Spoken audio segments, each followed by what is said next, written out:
मैं डॉक्टर पुष्पा कुमारी, assistant professor, स्नातकोत्तर हिंदी विभाग, SM महाविद्यालय भागलपुर, बिहार में कार्यरत हूँ।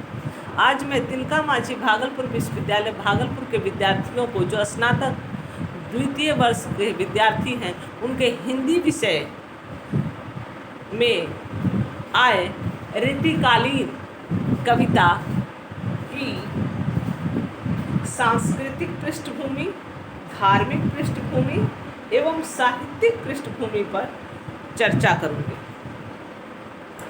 अर्थात आज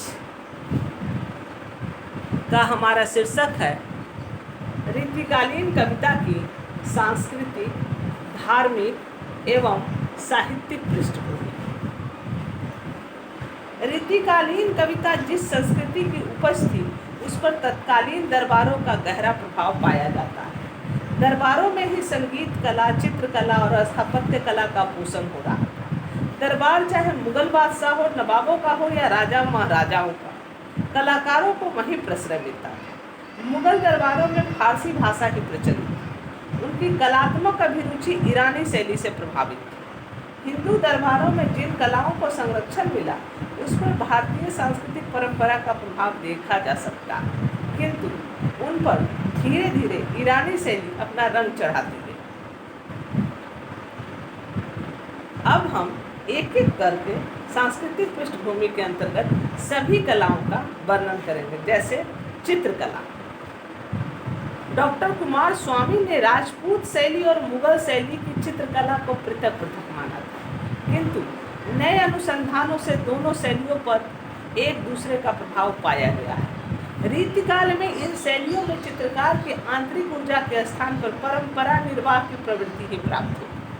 चाहे ये चित्र नायक नायिका भेद से संबद्ध हो, चाहे राग रागिनियों से या फिर पौराणिक आख्यानों से, सब में विलासिता और प्रदर्शन की ही प्रमुखता होती थी। पौराणिक आख्यानों या व्यक्ति चित्रों के आलेख में कोई मौलिकता या सजीवता नहीं मिलती। स्थापत्य कला, फारसी वास्तुशैली को भारतीय स्थापत्य कला से सम्मिश्रित करके जिस नई शिल्पकारी का जन्म हुआ था, उसका श्रेष्ठ प्रमाण ताजमहल है। अकबर के शासनकाल में लाल पत्थरों के प्रयोग से निर्मित किले सम्राट की महत्वाकांक्षा और पौरुष के प्रतीक बन गए थे। इसी समय से अलंकरण और प्रदर्शन की प्रवृत्ति शुरू हो गई थी। फिर भी उनमें चमत्कारपूर्ण प्रभाव उत्पन्न करने की अद्भुत क्षमता थी। राजपूत शैली में निर्मित राजस्थान के महलों के निर्माण में मुगल शैली के अनुकरण का प्रयास लक्षित होता है। जहांगीर ने वास्तुकला के विकास में विशेष योगदान दिया।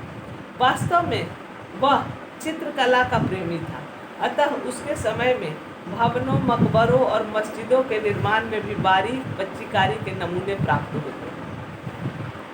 विलास और ऐश्वर्य के इस युग में संगमरमर के श्वेत पत्थरों में तरह तरह के पेड़ बूटे और कीमती पत्थरों के प्रयोग द्वारा युगानुरूप प्रभाव उत्पन्न करने का प्रयास किया गया। शाहजहां ने इनमें और भी सूक्ष्म सज्जा का प्रयोग किया। जामा मस्जिद और ताजमहल दोनों हुमायूं के मकबरे के अनुकरण पर निर्मित थे। जिस प्रकार चित्रकला में परंपरागत शैली, विलास और ऐश्वर्य के साथ अलंकरण की प्रवृत्ति प्राप्त होती है, उसी प्रकार तत्कालीन स्थापत्य कला पर मौलिकता शून्य अभ्यास जन्य पच्चीकारी की अधिकता लक्षित की जा सकती है। अब संगीत कला, चित्रकला, स्थापत्य कला के साथ संगीत कला का विशेष महत्व है। रीतिकालीन कविता, अकबर के समय में संगीत का चरम उत्कर्ष दृष्टिकोण गोचर होता है। ग्वालियर के दरबार में ध्रुपद जैसी गंभीर शैली का विकास हुआ।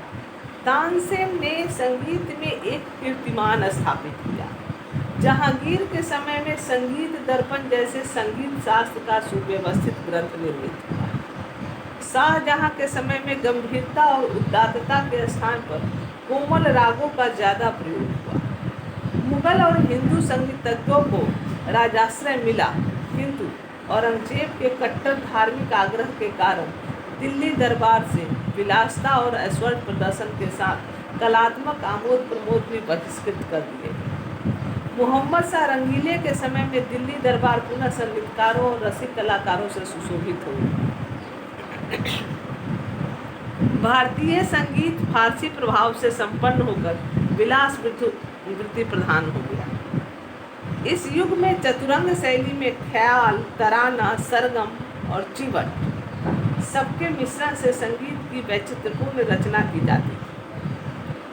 इन ललित कलाओं के विकास और ह्रास पर दृष्टिपात करने से स्पष्ट होता है कि ये सब अपने आश्रयदाताओं की रुचियों के परिवर्तनों का प्रमाण प्रस्तुत करते हैं। मुगल साम्राज्य के उत्थान के साथ इनका भी उत्थान हुआ और पतन के साथ इनमें भी पतन के लक्षण दृष्टिगत हुए। अब आते हैं रीतिकालीन कविता की धार्मिक पृष्ठभूमि। धर्म भी युग धर्म से अप्रभावित नहीं रह सकता। अकबर के शासनकाल में धर्म में भी उदारता और सहिष्णुता की भावना प्रधान हो गई। अकबर ने विभिन्न धर्मों में समन्वय स्थापित करने का प्रयास किया। उनके द्वारा चलाया गया धर्म दीन-ए इलाही इस बात का प्रमाण है। हिंदू मुसलमान की एकता के लिए उसने राजपूतों से वैवाहिक संबंध स्थापित किए, किंतु औरंगजेब की धार्मिक कट्टरता ने उसे के दीर्घकालीन प्रयासों को धराशायी कर दिया। नैतिक पतन के इस युग में धार्मिक भावना भी अपने उदात्त मूल्यों का त्याग कर रूढ़ि पालन और अंधविश्वास से ग्रस्त होगी।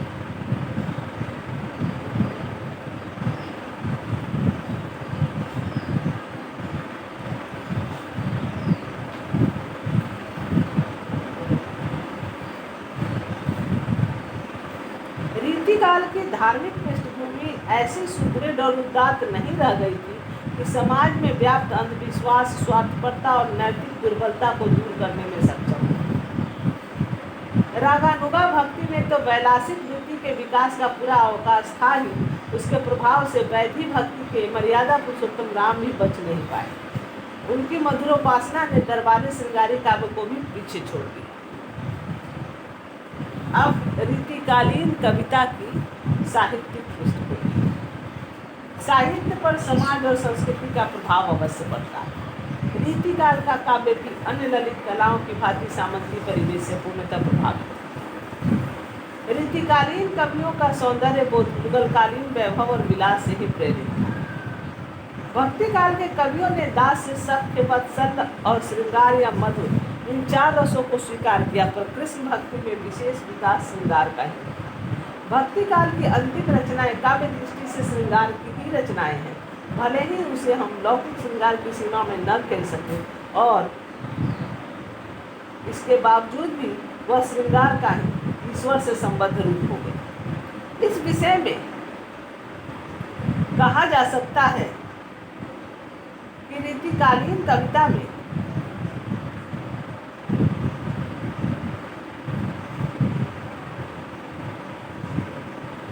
प्रेम के विस्तार और वैविध्य के लिए परकीय प्रेम की अधिक मान्यता थी।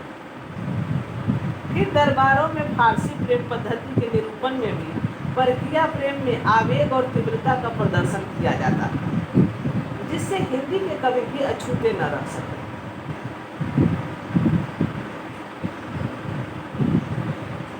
भारतीय मर्यादा को ध्यान में रखकर प्रेम के आलम्बन श्री कृष्ण और राधा ही रखे गए। घोर वासनापूर्ण रचना करने वालों ने भी भक्ति की श्रृंगारिकता का आवरण बनाए रखा। इन कृष्ण भक्त कवियों ने अपने भगवत प्रेम की पुष्टि के लिए जिस श्रृंगारमय लोकोत्तर छटा और आत्मोत्सर्ग की अभिव्यंजना से जनता को रसोन्मत्त किया, उसका लौकिक स्थूल दृष्टि रखने वाले विषय वासनापूर्ण जीवों पर कैसा प्रभाव पड़ेगा, इसकी ओर उन्होंने ध्यान न दिया। फलतः रीतिकालीन कविता में राधा कृष्ण के नाम के साथ उनकी ये सारी लीलाएं भी आ गई, जो तद्युगीन वैलासिक अभिव्यक्ति में सहायक सिद्ध। रीतिकालीन कविता में जिस साहित्यिक दृष्टिकोण का विकास प्राप्त होता है, वह भारतीय साहित्य की परंपरा से अविच्छिन्न रूप से जुड़ा हुआ है। उसके अनुसंधान के लिए संस्कृत, प्राकृत, अपभ्रंश और हिंदी के रीति पूर्व साहित्यिक परंपरा का अनुशीलन आवश्यक है। विद्वानों का मत है कि ऐहिक श्रृंगार पर मुक्तकों का स्रोत वैदिक सूक्तों में पाया जा सकता है। उसका अगला विकास लौकिक संस्कृत में हुआ, किंतु ऐसे मुक्तकों का प्राचीन संग्रह प्राप्त नहीं है। प्राकृत भाषा में हाल की सप्तशती अवश्य प्राप्त हुई, जिससे संकेत मिलता है कि ऐसी गाथाएं लोक जीवन में पर्याप्त मात्रा में प्रचलित रही। इन गाथाओं के संबंध में विद्वानों का अनुमान है कि ये गाथाएं आर्य और आभीर संस्कृतियों के निकट संपर्क के कारण उद्भूत मानसिकता को प्रकट करती है। रीतिकालीन कविता को इससे पर्याप्त प्रेरणा मिली। निष्कर्ष: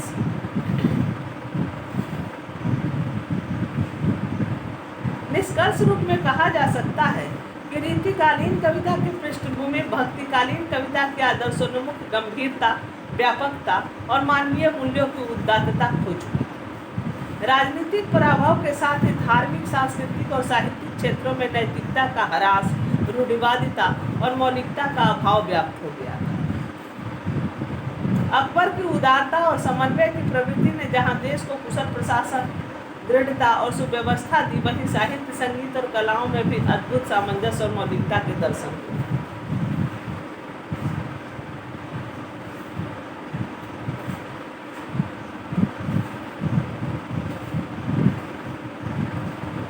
उसके दरबार में नवरत्नों के अतिरिक्त भी अनेक विद्वानों, कवियों और धार्मिक नेताओं का सम्मान किया जाता था।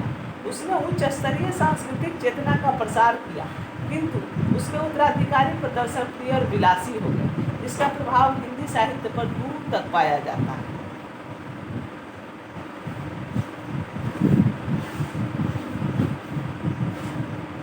अतः कहा जा सकता है कि रीति काव्य भक्ति काव्य का ही परिविस्तार है। अंतर केवल इतना है कि पूर्ववर्ती साहित्य में लोक जीवन के निकट होने के कारण भावावेग और भाव विस्तार है, जबकि परवर्ती साहित्य सीमित परिवेश की उपस्थिति, अतः उसमें जीवंतता का अभाव पाया जाता है। धन्यवाद।